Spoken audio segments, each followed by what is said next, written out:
this morning with the slave given 1 talent.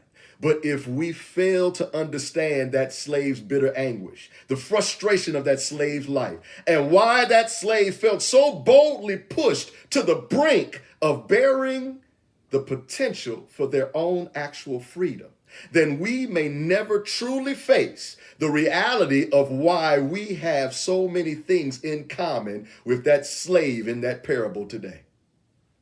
Why would we just assume that the servant given 1 talent wasn't as capable of making an equal return on investment as their 2 other counterparts?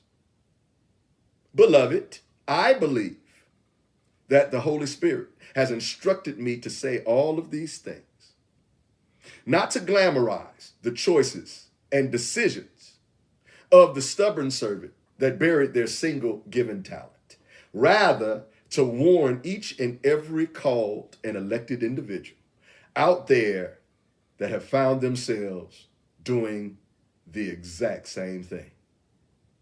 A modern day equivalent of burying yours. Being entrusted with 1 talent as opposed to 5 or 2 didn't make that servant any less called or elected. Beloved, I too,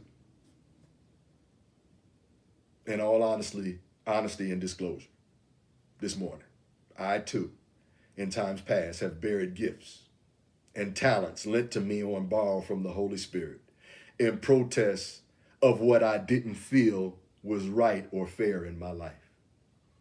There was a time, if you'll allow me to share in a mode of transparency, where I wrote songs and participated in writing sessions for stars.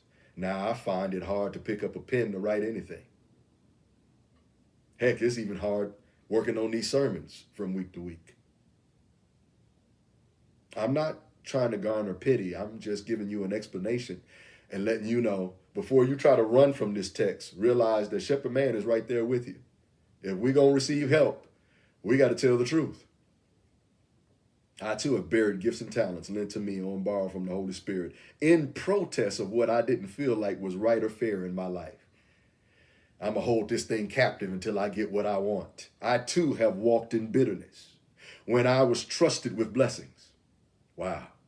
I too have taken everybody and everything in my life for granted just to put up an unjustified protest regarding how I felt I'd been made to feel, which in the end would only serve to trap me in a quagmire of poor choices of my own doing.